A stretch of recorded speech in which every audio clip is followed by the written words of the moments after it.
একটা ছবিতে দেখা যায় কালো জ্যাকেট এবং মাস্ক পরে হাদির পাশেই বসে আছে, অন্যরা হাত মিলিয়ে চলে যাচ্ছেন। কিন্তু হাদির সন্দেহ তৈরি হয় আরেকটা ছবি দেখে।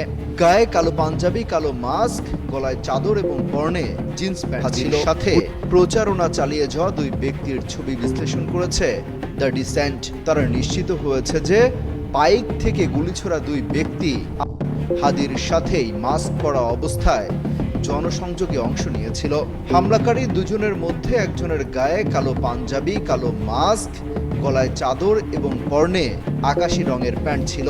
অন্যজনের গায়ে কালো ব্লেজার, কালো মাস্ক, চোখে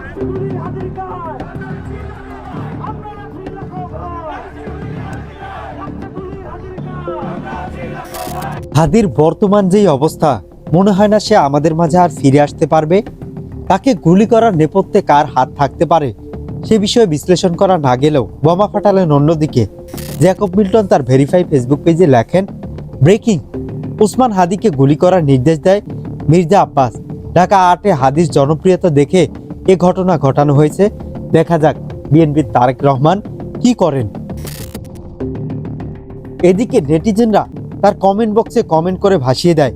কেউ কেউ বলেন, দুদিন আগে তারেক রহমান নিজেরাই বলেছিলেন যে বিএনপির সবাইকে যুদ্ধের জন্য প্রস্তুত হতে। এ ঘটনা তারেক রহমানের ইঙ্গিতেই ঘটেছে, আমরা সবই বুঝি। এদিকে আরেকজন লেখেন, ওসমান হাদি বেঁচে থাকলে অবশ্যই সে এমপি হবে। ওসমান হাদি জেগে ওঠো, তোমার লয় নেই, তোমার ক্ষয় নেই।